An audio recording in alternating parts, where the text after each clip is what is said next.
Hello students, তো HS first ইয়াৰ exam দি আছা তোমালোকে কিন্তু এটা কথা যদি মন কৰা তোমালোকৰ সেই কনফিডেন্সটো নাই বা সেই পঢ়াৰ মুডটো তোমালোকৰ আহা নাই যে HS ফাৰ্স্ট ইয়াৰ ভালকে পঢ়িব লাগে ভালকে এক্সাম দিব লাগে ভালদৰে পাস কৰিব লাগে সেই মুডটো তোমালোকৰ নাই সেই কনফিডেন্সটো নাই কাৰণ তোমালোকে ভাবি আছা যে HS ফাৰ্স্ট ইয়াৰ এক্সামটো নি কি হ'ব আমাৰটো এনিও পাস কৰাই দিব বা বহুতে ভাবি আছে যে এইখনটো একো মাৰ্কশিটৰ কামে নাই বা HS সেকেন্ড ইয়াৰ বিলাক ক্লাসও নহয় মাৰ্কস বিলাক গতিকে এক্সাম ভালকে দিনো কি হ'ব নম্বৰ বেছি পাইনো কি হ'ব বহুতে ভাবিছে যে যেনতেনে পাস কৰিলে হ'ল আজি ভিডিঅ'ত ডিসকাস কৰিব গৈছো যে HS ফাৰ্স্ট ইয়াৰ এইবাৰ পাস ভালদৰে যদি পঢ়ো তেতিয়া কি হ'ব বা এইবাৰ HS ফাৰ্স্ট ইয়াৰটো কিয় ভালদৰে দিয়াটো প্ৰয়োজন সেইখিনি কথা আজি ভিডিঅ'ত ডিসকাস কৰিব গৈছো তেন্তে ভিডিঅ'টো ষ্টাৰ্ট কৰো এটা প্ৰথম কথাটো হ'ল যে মই কেদিনমান আগতে এটা নোটিস দিছিলো যে HS ফার্স্ট ইয়াৰ এইবাৰ ভালকে পঢ়িব লাগিব কলেজ এখনত দিছিলো নোটিস পাস কৰিব লাগিব তেতিয়া পাস কৰাব নহলে ফেল কৰাই দিব তো তেনে ধৰণৰ এটা নোটিস আছিল বহুতে হেতু ইগনোৰ কৰিছে আৰু বহুতে কৈছে যে এখন ফেক হয় বা হেতু কথা মই সাইডে কৰিলো যে মই ধৰিলো যে HS ফাৰ্স্ট ইয়াৰ পাস কৰাই দিয়া হ'ব এটা পাস কৰাই দিলে হয় ঠিক আছে তোমাকে পাস কৰাই দিলে কৰাই দিয়াৰ পিছতো তুমি নিজে জানিবা যে মই ফেল কৰিছো কাৰণ তোমালকে ধৰা ইংলিশ এক্সাম দি আহিছা ইংলিশ এক্সামৰ তোমালকে কৰিছা ধৰা 20 কৰিছা বা 30 কৰিছা 20 কৰিছা ধৰিলো 20 পোৱাৰ পিছত তোমালকে যদি পাস কৰাই দিয়ে তোমালকেতো গম পাবা যে মই 20 পাইছিলো মানে অৰ্থাৎ মই কি কৰিছিলো ইংলিশত ফেল কৰিছিলো কৰবাত ন কৰবাত তোমালকৰ সাবকনশিয়াস মাইন্ডত হেতু সোমাই যাব যে মই ফেল কৰিছো আৰু হেতুৱে তোমালকৰ confidence next time HS second year হি আছে HS সেকেন্ড ইয়াৰ তোমালকৰ হেতু কনফিডেন্স নাপাবা পঢ়িবলৈ যোনটো কনফিডেন্স থাকিব লাগিছিল একচুয়ালি HS সেকেন্ড ইয়াৰত হেতু তোমালকে নাপাবা কাৰণ কৰবাত ন কৰবাত মোৰ মাইন্ডত সোমাই আছে মই ফেল কৰিছো HS ফাৰ্স্ট ইয়াৰ তোমাৰ মাইন্ডে তেতিয়া তোমাক কোৱেশ্চন কৰিব যে তই যে HS ফাৰ্স্ট ইয়াৰ ফেল কৰিছো HS সেকেন্ড ইয়াৰ তই যে টাৰ্গেট কৰিছো 90% তো পাবি জানো ধৰিলে তোমালকে HS ফাৰ্স্ট ইয়াৰ পাইছা 30% বা 20% তোমালকে হেতু কনফিডেন্স নাপাবা যে মই HS সেকেন্ড ইয়াৰত 80 বা 90% পাম হেতু কনফিডেন্স কেতিয়া তোমালকৰ নাহিব কাৰণ তোমালকে জানা যে HS ফাৰ্স্ট ইয়াৰ মোৰ বেয়া হৈছে গতিকে হেতু সেই কনফিডেন্সটো বিল্ড আপ কৰিবলৈ আমি কি লাগিব HS ফাৰ্স্ট ইয়াৰ এক্সাম বিলাক ভালকে দিয়াটো উচিত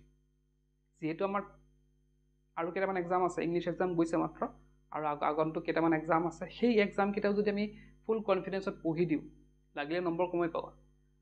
লাগিলে তোমালোকে নম্বৰ কমেই পোৱা কিন্তু তোমালোকে এটলিষ্ট ট্ৰাই কৰা এটাটো সন্তুষ্টি থাকিব যে মই আগত পঢ়া নাই ঠিক আছে কিন্তু এক্সামৰ সময়ত মই ভালদৰে পঢ়িছিলো আৰু সেই পঢ়াত মই যিমানখিনি পাইছো সেইখিনি মোৰ কাৰণে যথেষ্ট মই আৰু যদি গোটেই বছৰ পঢ়ো মই পাৰিম সেকেন্ড ইয়াৰত মই গোটেই বছৰ যদি পঢ়ো এনেকে যদি এক্সামত যেনেকে পঢ়িছো মই HS ফাৰ্স্ট ইয়াৰ সেই তেনেকে যদি মই HS সেকেন্ড ইয়াৰত গোটেই বছৰ পঢ়ো তেতিয়া হলে মোৰ 90 কি 95% আহিব পাৰে হেতু এটা কনফিডেন্স তোমালোকৰ মাজত আহিব কিন্তু এতিয়া যদি HS ফাৰ্স্ট ইয়াৰ জেন্টেন দিয়া সেকেন্ড ইয়াৰত হঠাতে আহি নেযায় হেতু বস্তুটো অলপ কি লাগিব এতিয়াপা ট্ৰাই কৰিব লাগিব যেহেতু আমাৰ অলৰেডি বহুতে হয়তো HS সেকেন্ড ইয়াৰ ক্লাস কৰিয়ে আছে আৰু HS সেকেন্ড ইয়াৰ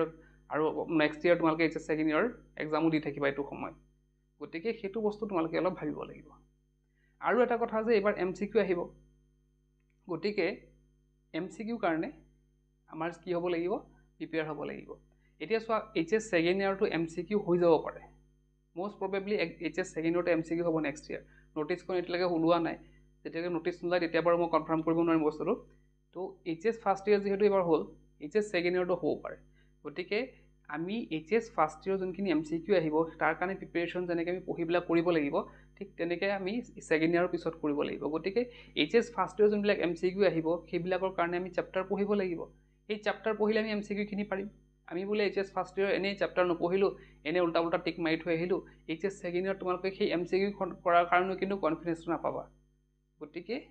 সেই কাৰণে কৈছো যে HS ফাৰ্স্ট ইয়াৰ ভালকে এক্সাম দিয়া তেতিয়া তোমালোকে HS সেকেন্ড ইয়াৰো ভাল হ'ব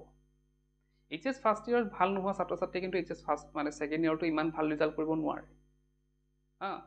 হয় মাজে মাজে ওলাই যায় তেনেকে বোলে সিহঁতে ডেডিকেটলি সিহঁতে পঢ়ি দিয়ে গোটেই বছৰ তো গতিকে সেই যে তোমাক HS ফাৰ্স্ট ইয়াৰ যোনটো এটা এক্সামৰ মাহল ক্ৰিয়েট কৰা এটা মাহল বুলি কয় যে সেই মাহলটো ক্ৰিয়েট কৰে HS ফাৰ্স্ট ইয়াৰ সেই মাহলতে তোমালোকে HS সেকেন্ড ইয়াৰ চলাই লৈ উঠিব ধৰা এটা তোমালোকে এটা সিচুৱেচনত গৈ আছে ধৰা HS ফাৰ্স্ট ইয়াৰ এটা এক্সামৰ সময় যেহেতু গতিকে এটো এটা তোমাৰ লোকৰ ধৰা এনেকুৱা হৈ আছে ধৰা আগত যোনটো স্পিড আছিল পঢ়াৰ সেই পঢ়াৰ স্পিডটো এটা বহুত বাঢ়ি গৈছে সেইটো স্পিডতে আমি লৈ যাব লাগিব HS সেকেন্ড ইয়াৰক আমি লৈ যাব লাগিব আৰু এইটো স্পিডত যদি পঢ়িবলে তোমালোকে সেকেন্ড ইয়াৰ পঢ়া তেন্তে তোমালোকৰ এটা নিশ্চিত মনে এটা ভাল ৰিজাল্ট হ'ব আৰু এটো ৰিজাল্ট হোৱাতকে হোৱাৰ পৰা কোনো ৰখাব নোৱাৰে তোমালোকক গতিকে HS ফাৰ্ষ্ট ইয়েৰ আমি কেতিয়াও ইগন'ৰ কৰিব নালাগে আগতে যদিও ইগন'ৰ কৰিছোঁ আমি আজিৰ পৰা ভালকৈ পঢ়িম আৰু নেক্সট যি এক্সাম আছে সেই এক্সামখিনি আমি ভালকৈ দিম তো আজিৰ ভিডিঅ'ত এইখিনিয়ে আছিলে আৰু যিহেতু MCQ আহিব HS ফাৰ্ষ্ট ইয়েৰত তো আমাৰ এপত 49 ৰুপিজত আৰ্টছ ছায়েন্স আৰু কমাৰ্চৰ প্ৰত্যেকটা ছাবজেক্টৰ প্ৰত্যেকটা মানে চেপ্টাৰৰ MCQ দিয়া হৈ আছে তাক তোমালোকে বাই কৰিব পাৰা মাত্ৰ 49 ৰুপিজত মই ভিডিঅ'ৰ ডেছক্ৰিপশ্যনত লিংকটো দি দিম এপত গৈ পেলাই তোমালোকে বাই কৰিব পাৰা তেন্তে আজিৰ ভিডিঅ'ত শেষ কৰিলোঁ কি পৰ্যায়